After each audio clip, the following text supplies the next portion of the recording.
welcome to Behind the Opinion. In this segment, we wanted to give you a little bit more context behind the gaming history of our regulars. This time, we have Brent on. Hello. So, Brent, could you tell me the first game you recall playing and how that affected your enthusiasm for it?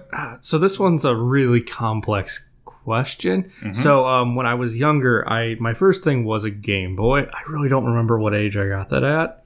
4. Yeah, that three, would sound about right. I mean, three, those 4. came out when we were very young. Yeah, my parents got it for me. It was a time consumer and car rides and other stuff. I had the major one would have been Zelda Link's Awakening, which I was terrible at because I didn't understand it. You still kind of don't. Yeah. I also had Page Master, if anyone remembers that movie, starring a young Macaulay Culkin. And who was the Page Master? Was that... It's been so long. That's fine. Since I've seen that movie, I don't remember. I just remember playing as Books and the kid jumping and running and the Books slapping against you and killing you. Good times. It was definitely a platformer for the make a movie into a game time period. I also had a Kid Icarus. I don't remember which one it is. I'd have to dig it out and find it. One of the older ones. I also had, we talked about this briefly, the Spider-Man and X-Men game. Spider-Man and Friends. There's another one and it's skipping my mind right now, but I can't remember what it is. But really, my enthusiasm didn't kick in until I got my NES from my cousin. Got that as I was younger. I got games for that, so I, played the original Mario. I had the Mario Duck Hunt one. He had Zelda 2, but it was beaten, so I didn't, I screwed it up. Didn't know what I was doing. But I had things like Dr. Mario. I had an enthusiasm for that game. Mario 2, the American one. Well, obviously. Yeah. So, playing as Peach where you get to hover towards locations and not die as easy. I think as children we all did that, but did any of these games really kickstart your enthusiasm? For Mario and stuff did, and I'm trying to think what else I had for my Nintendo. I had a bunch of games. Some of them are not coming to mind since it's been so long. But really my N64 is where I really got into playing my games. So, GoldenEye, for instance, was a big one for me. Multiplayer with friends, getting to play, 4-person, Mario Kart at other people's house. That really got me enthusiastic. Mario 64. Oh boy, Mario 64. That thing was... I love that game. And I know years later, even when you got a DS, you got Mario 64 DS, and you sunk a ton of time into that. Yeah, well, I picked it. Since I never actually owned Mario 64, I only played at other people's house. I did pick it up when the Virtual Console dropped, and then I beat it 100%. Nice. Other games I had Battle Tanks. Really got into that with a friend of ours. Played that a ton. The original X-Wing game, Shadows of the Empire, those all really kicked off I didn't beat every game I owned back then, but... It's a tradition you've carried on till today. That's fine. But I really got into a lot of the games that I had, and that really kicked off my love of gaming. So on that note, what exactly would you say is your favorite genre of game? Action-adventure third-person shooters, where I would generally say most of my favorite games are at. Metal Gear Solid really held a high place in my heart for years. It still does. Assassin's Creed is one of my... We did a 3-part series on it. Of course it does. MGS5 really brought that back. Yeah, right. I thought after MGS4 I had moved on, and MGS5 really brought that back into my heart. It did. The Assassin's Creed series has really been one of my favorite series to play. Even though it's only been around for like a decade. Well, there's a lot of games for a decade. Oh, yeah. But yeah, that's the genre. I've generally played a lot of games. Like the original Battlefronts were third-person shooters, and I really loved those. However, we just did a episode on this. RTSs are a genre that I really like. I've played a lot of RTSs over the years. Age of Empires really got me into that. Playing that because we didn't have a computer at my aunt and uncle's house on Thanksgiving. I really got into that game. And then that spawned, we play Total Annihilation Kingdoms, Dawn of War, a ton of other games. Empire Earth is one I can think of I've played. Those are the two genres I would say I really love. Now, is there a reason in particular that these are your favorite genres? I know you gave some mild examples, but... I don't know. I really like playing third-person games. the stealth action of Metal Gear Solid. Stealth action being loose at some points, depending on how you want to play it. Yeah, leans a little more toward action than stealth in some regards. And in Assassin's Creed, I don't know. I just really like the gameplay, the parkouring in third person. I don't know. I really enjoy it. Okay, so the games appear to be mostly something you enjoy for the gameplay. Now, for both of these games, I'd like to know what your favorite game is, but you've kind of morphed from your favorite genre onto your favorite game here. So you've mentioned both the Metal Gear series and the Assassin's Creed series.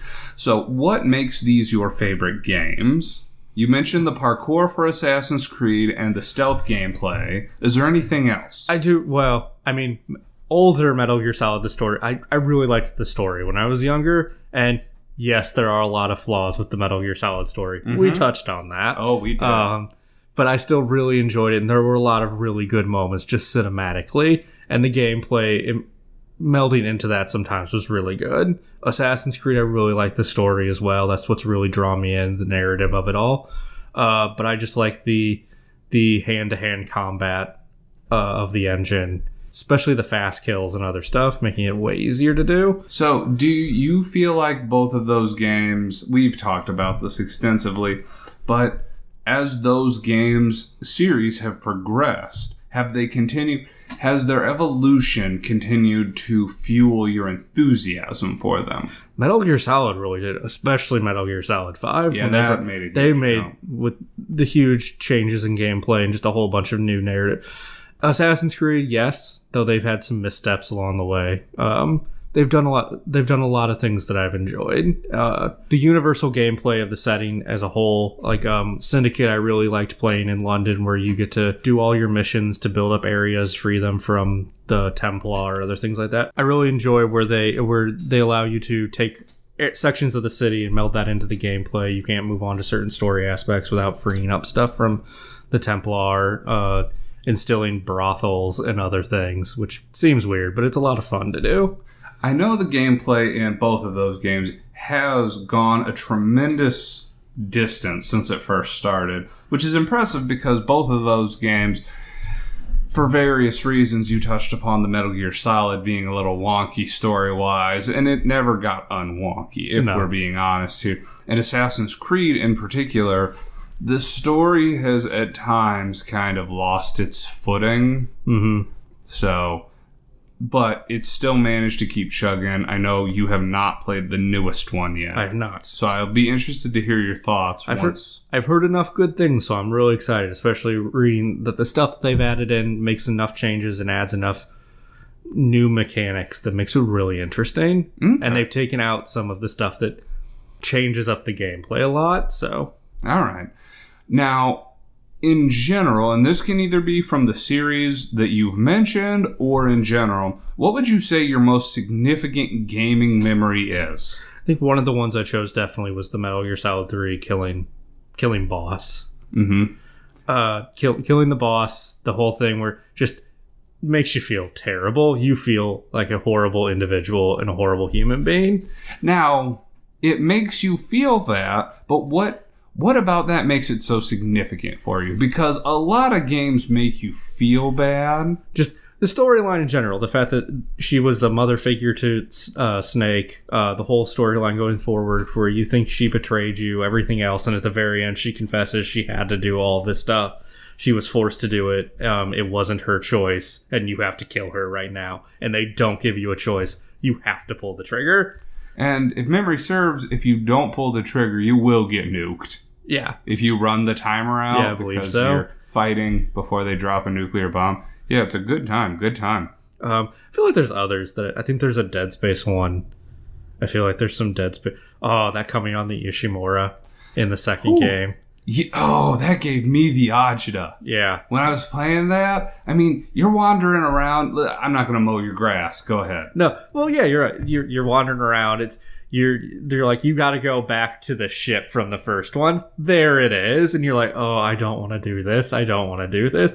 Just that dreading feel they give you just looking at it was awesome. It was really impressive how they managed to instill such a reaction out of you with only just the visual of it all, and I think the slight musical score underneath it really brought that home.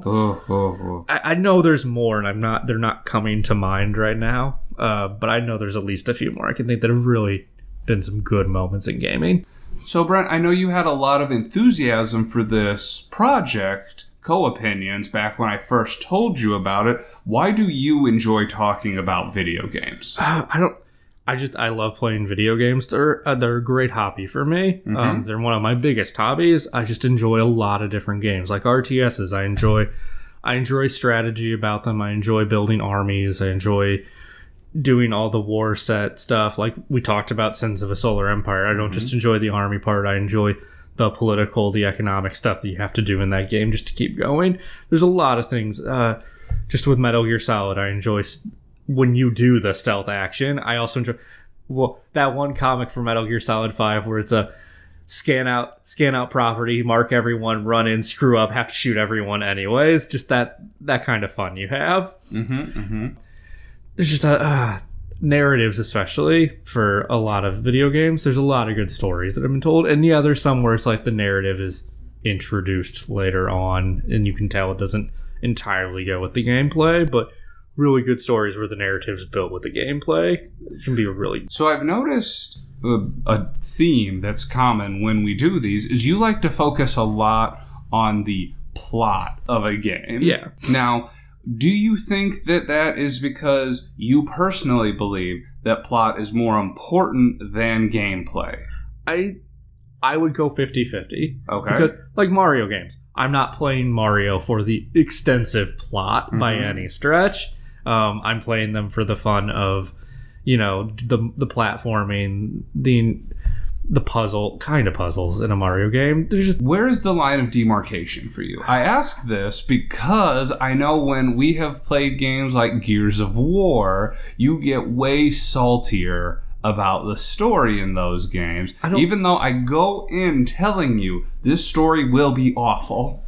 I don't know. Maybe it's because it's just, when I think of Mario, there's a nostalgic childhood fun to it, and Nintendo games in general, I just never, other than maybe Zelda or something where I want some good narrative, I don't go into Mario because I don't go into Mario or Sonic because they have to have a distinct narrative, though I guess the last several 3D Sonic ones had stories. Kinda. I mean, yeah, sort of. At least Adventures and Adventure 2 did. You are so far behind the curve on this one. Is that a problem, though? Because I feel like the last several were bad. Okay, I'm going to actually, this is entirely off topic. I believe Sonic Forces has been unfairly railed on. I actually watched a complete Let's Play of it. That's the new 3D one, right? That's the new 3D one. Don't get me wrong. Not changing the world, but it's also not as bad as Mighty Number 9, which is where its review scores are putting it. Ooh. Yeah, people are being unfairly harsh. Anyways, we're getting off topic here. I don't know. Yeah, okay, yes. As the games for Gears have gone on, the gameplay has been excellent. I want better story from them, I guess. I don't know where the line is. Like, I can't in my head distinguish where I know the line is. Like, there are games that I'm way more lenient on story than I would be on others, but I think it's because it's like certain types of games where I've played them for story. I've never played a lot of platformers for their story. Okay. Well, that's not to say there aren't certain platformers. No, there are. There very much are. Okay. So, a question that I'm curious about, just because in our lifetimes we have seen not the complete evolution of gaming, but a significant evolution of gaming. We have been around since the second renaissance of gaming, which is to say when the Nintendo gained prominence. What are your hopes for gaming in general, both in terms of the hardware, the culture? I know this is a very broad question, but I want to know. That's an interesting one. I know I'm not very big on VR. I know a lot of everyone else around me is. I mean, I figure some of it's going there. I still want gaming to be... I'm not against there being VR, but I don't want the way I enjoy gaming to be taken away. Like, I enjoy portable gaming. The Switch for me was a step in a direction that I really enjoy. I'd like to see more of that. I'd like to see a console that allows me to, at some point when the internet is functional enough with it, to be able to take a controller like the Switch with a console at home and be able to play them separately. What they wanted to do with the PlayStation and the Vita were never able to achieve. Mm-hmm. So that's something I would like to see down the road someplace. So what about, and this goes into the future of gaming, do you feel that discussions about games can be done more civilly nowadays? Do you think it's a more accepted thing to play games than, say, when we were in grade school? I think, yeah, it's a way more accepted thing. Civilly, that's a totally different. The internet makes everything uncivil. Yeah, valid. And I feel dependent on where you go to talk about video games depends on the discourse you will find. Mm-hmm. But yeah, I think it's way more accepted now, especially since our generation is older. Do you think that we've discussed before, there was a significant indie boom back about 3 to 5 years ago? That's not to say indie stuff isn't coming out, but in terms of the future of gaming, do you think those indie games have helped shape the direction of gaming for better or worse? Oh, yeah, definitely. Because I know myself included, I've talked about this with several people.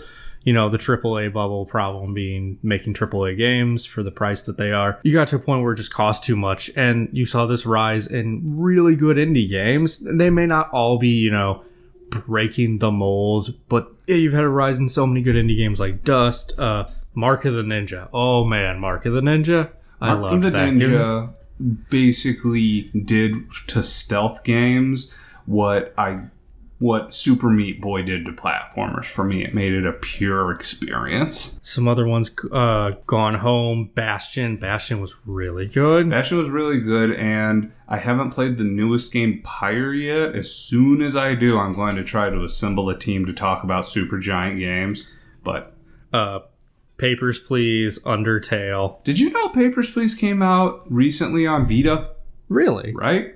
Anyways, now, what about any of these games do you find hopeful for the future of gaming? I think it's giving a good voice to indie games. These games are good, and it's going to drive the indie market forward, and I think you need that, especially in light of just some of the bad practices by the bigger game developers pushing AAA games that are starting to piss people off terribly. And I think these smaller games, yeah, there are missteps, but you got things like the Stanley Parable that are really fun and innovative in some ways. The weird pissing off the narrator thing is just so much fun. It really is. The meta nature of it's pretty enjoyable. But anyways, is there anything else that you would like to bring up before we wrap this up, Brent? I don't think so. I think I'm good. Okay. Well, on that note, thank you very much for giving us some insight into what makes you tick, Brent. Yeah, I tried the best I could. You did the best you could.